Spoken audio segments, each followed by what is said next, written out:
문제 달인 신의 손입니다. 국가직 공무원 직업상담사 직렬 직업상담 심리학개론 핵심 강의 시작하겠습니다. 1강 직업상담의 제 개념 전반적인 기초 개념에 대한 내용이에요. 첫 번째 진로상담과 직업상담인데요. 일반적으로 진로상담, 직업상담 구분하지 않고 혼용해서 사용되어지는데 실제로는 엄격하게 말해서 구분해 주셔야 돼요. 즉 진로상담은 인생 전반에 걸친 진로 선택과 연관된 모든 상담 활동을 의미하는 것이고요.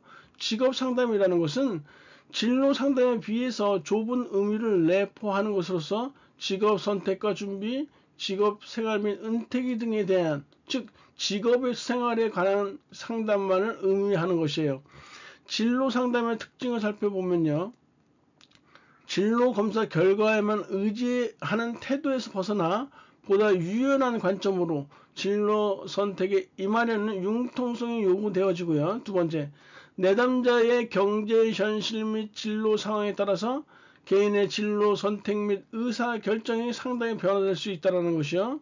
세 번째, 진로 상담은 인지적 통찰이나 결정 이외에 행동 차원에서의 실행 능력 배양과 기술 함양을 보다 중시한다는 것이에요. 네 번째, 실제 진로 상담에서는 내담자의 심리적 특성과 진로 문제가 얽혀져 있는 경우가 많다는 것이에요. 오답으로 심리적 특성과 진로 문제가 얽혀져 있는 경우는 거의 없다 이렇게 출제된 바가 있었거든요. 답을 골라내기는 쉬웠어요. 세 번째, 직업 상담의 목적을 볼게요. 직업 상담의 목적은요. 내담자가 이미 잠정적으로 선택한 진로 결정을 확고하게 해주는 과정이에요. 결코 상담사가 내담자의 직업을 선택 또는 결정해 주는 것이 아니에요. 내담자가 이미 잠정적으로 선택한 진로 결정을 상담사는 확고하게 해주는 과정이에요. 두 번째, 개인의 직업 목표를 명백하게 해주는 과정이고요. 세 번째, 내담자가 자기 자신과 직업 세계에 대한 구체적인 이해 및 새로운 사실의 발견을 촉진하는 과정이다. 네 번째, 내담자에게 진로 및 직업 선택과 관련된 의사 결정 능력을 길러주는 과정이고요. 다섯 번째, 내담자가 직업 선택 및 직업 생활에서 능동적인 태도를 함양하도록 돕는 과정이 직업 상담의 목적이라고 볼 수 있어요. 네 번째, 직업 상담의 일반적인 목표로서 기즈버스와 무어가 제시한 건데요. 세 가지가 있어요. 첫 번째, 예언과 발달. 두 번째, 처치와 자극. 세 번째, 결함과 유능이에요. 그래서 우리가 흔히 예처결이라고 해요. 예언과 발달은 생애 진로 발달상에서 내담자의 적성과 흥미를 탐색해서 능력을 확장하는 데 필요한 도움을 제공하는 것이고요. 처치와 자극은 내담자가 자신의 진로 발달이나 직업 문제에 대한 처치와 해결을 할 수 있도록 돕는 것이에요. 처치라는 말은요, 어떤 일을 감당해서 처리한다라는 뜻이에요. 그러니까 처치는 처리라는 개념으로 보시면 되겠네요. 결함과 유능은 직업 상담은 내담자로 하여금 자신의 결함보다는 유능에 초점을 주도록 일깨워야 한다. 즉 내담자 자신의 긍정적인 상황에 포커스를 맞춰서 상담을 해야 된다는 의미고요. 다섯 번째, 진로 및 직업 상담의 기본 원리를 보시면 첫 번째, 상담자와 내담자 간의 라포가 형성된 관계 속에서 전개되어야 한다. 가장 중요한 것이에요. 모든 상담은요, 상담자와 내담자 간의 관계 형성, 즉 라포가 형성된 이후에 전개되어질 수 있는 것이에요. 두 번째, 인간의 성격 특성과 재능에 대한 이해를 토대로 진행되어야 하고요. 세 번째, 진학과 직업 선택, 직업 적응에 초점을 맞추어서 이루어져야 하고요. 네 번째, 내담자의 전 생애적 발달 과정을 반영할 수 있어야 돼요. 다섯 번째, 직업 상담 과정 속에 개인의 의사 결정에 대한 지도 과정이 포함되어야 하고요. 여섯 번째, 가변적인 직업 세계. 직업 세계는 이렇게 쭉 계속적으로 변해오고 있잖아요.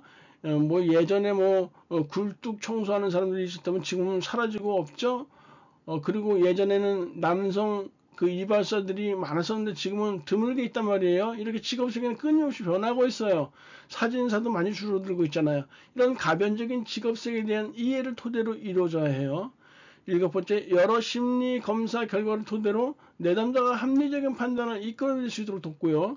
8번째, 내담자에 대한 차별적 진단과 처치의 자세를 견지해야 한다라고 했는데, 내담자에 대한 차별적 진단이라는 말은 뭐냐면요, 내담자마다 성격이라든지 흥미라든지 적성이 다 다르니까 각자 다른 그런 진단을 내려야 된다는 얘기예요. 9번째, 상담은 상담 윤리 강령에 따라서 전개되어야 한다. 당연한 얘기겠죠?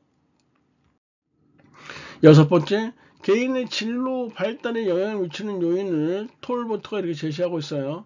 직업 적성, 직업 흥미, 그리고 인성, 성격이죠. 적성, 흥미, 성격이에요. 이런 것들이 개인의 진로 발달에 영향을 미치겠죠.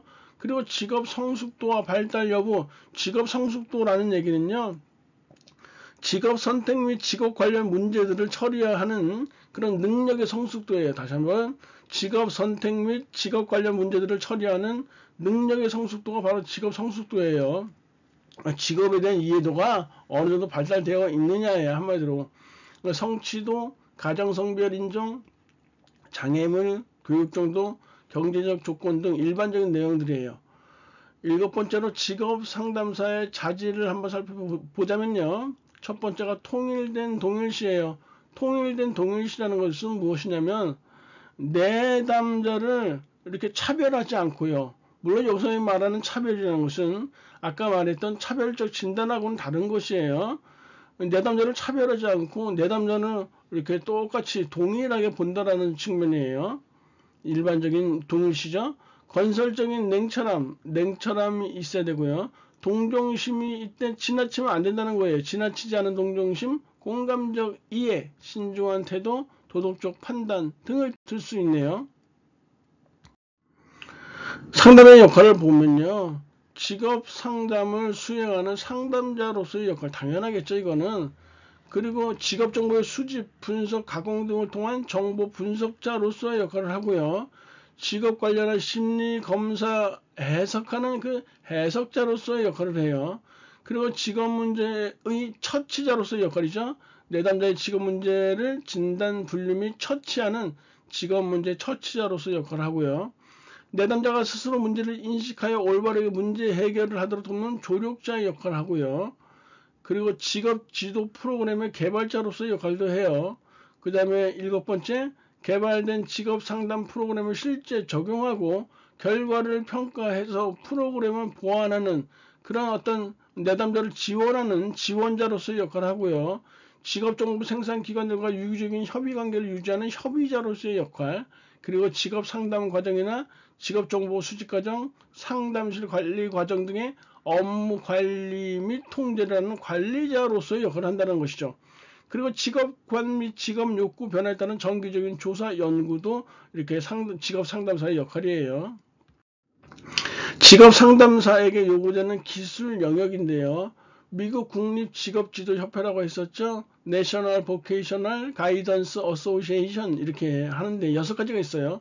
상담 능력이 있어야 되겠죠. 당연히 정보 분석과 적용 능력이 있어야 되고 개인 및 집단 검사를 실시할 수 있는 능력이 있어야 되고요. 아까 말했던 상담 과정에서 발생하는 일련의 업무들을 처리할 수 있는 이 관리 능력이 있어야 되고요.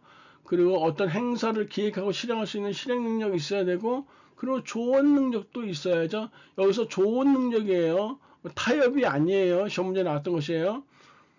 그 다음에 4번째, 미국 진로발달협회가 제시한 직업 상담자의 역량은요. 첫 번째, 진로 발달 이론에 대한 지식이 있어야 되겠죠. 개인 및 집단 상담 사전 기술이 있어야 되고요. 정보를 갖추고 있어야 돼요. 그리고 프로그램 개발 및 실행할 수 있는 능력이 있어야 되고요. 코칭과 자문 능력이 있어야 되고 다양한 사람들을 위한 지식과 기술도 갖추고 있어야 되겠죠.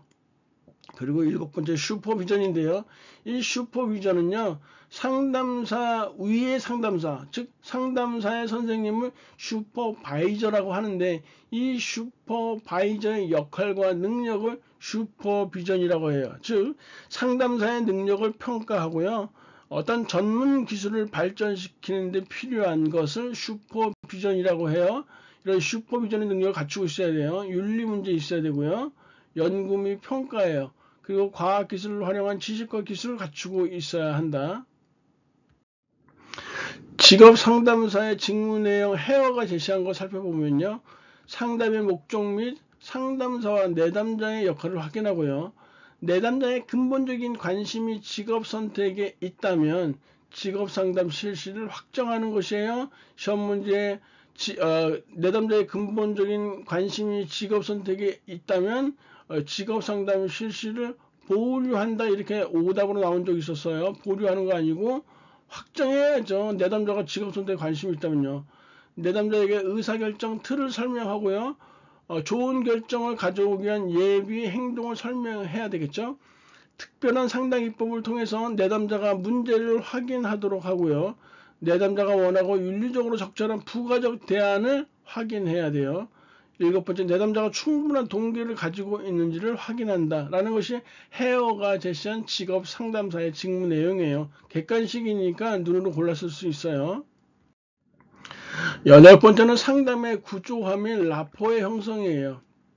상담의 구조화라는 것은요, 상담 목표를 성취하기 위해서 상담자가 내담자에게 상담의 기본 성격은 무엇인지, 그리고 상담자 및 내담자의 역할 관계는 무엇인지, 그리고 바람직한 태도 등은 무엇인지를 설명하고 인식시켜주는 작업이 상담의 구조화예요.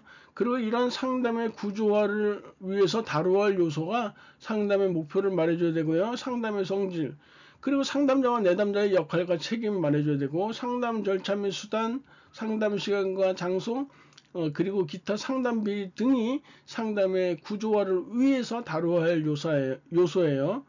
라포의 형성, 관계 형성은요, 라포 형성의 정의를 한번 볼까요? 라포 형성은 상담 초기에 이루어지는 것으로서 상담자와 내담자 간의 친근감 및 신뢰감을 의미하는 것이에요. 상담에 있어서 가장 기본적이고 가장 기초적이면서 가장 중요한 것이에요. 상담자와 내담자가 서로를 믿고 존경하는 감정의 교류 속에서 이루어지는 조화로운 인간관계이며 상호 간의 책임을 전제로 하고 있어요. 직업 상담에 있어서는 실직자의 불안감과 위축감 해소를 최우선적으로 고려해야 하는 것이에요. 라포 형성의 요인을 볼게요. 상담자는 인간 존중의 가치관을 지니고 내담자를 대해야 해요. 그리고 상담자는 내담자가 편안한 분위기에서 자신을 자연스럽게 표현할 수 있는 허용적인 분위기를 조성할 줄 알아야 돼요. 상담자는 내담자의 말에 공감하며 경청하고 있음을 표현해야 해요. 상담자는 내담자의 표현에 대해서 비판하지 않고요, 친절하고 따뜻한 태도를 보여야 해요. 하지만 상담자는 친절하고 따뜻한 태도를 보여야 한다고 해서 동정하거나 은혜를 베푼다는 인상을 주어서는 안 된다는 사실이요. 20년도에 시험 문제 나온 것이에요. 지금 이 1강의 내용을 보시면 내용이 어려운 건 아닌데요, 상담학의 기본을 이루는 것이기 때문에 시험 문제도 많이 출제되어지고 꼭 출제되어지는 영역이에요. 미국 진로발달협회 NCDA가 제시한 직업 상담자의 역량만을 모두 고른다면 슈퍼비전 아까 있었죠? 개인 및 집단 사전 기술을 갖추고 있어야 되고요. 진로 발달에 대한 지식이 있어야 되고, 다양한 집단의 사람들을 위한 지식과 기술 갖추고 있어야 돼요. 그리고 과학기술 활용을 위한 지식과 기술도 갖추고 있어야 되니까 모두 해당돼서 4번이 답이 되네요. 22년도에도 역시 공시에 출제되는데, 직업 상담의 일반적인 목표예요. 직업의 종류에 따라 요구되는 능력과 적성, 기능 역할이 다양하므로 자신의 가치관, 능력, 적성, 성격, 흥미, 신체적 특성 등에 대해서 올바르게 이해하도록 돕는다라는 직업 상담의 일반적인 목표는 자신의 가치관 이런 것이니까 자신에 대한 이해 증진이 있어야 되겠죠. 그래서 1번이 정답이네요. 강의 듣느라 고생하셨고요. 다음 시간에 뵙겠습니다. 감사합니다.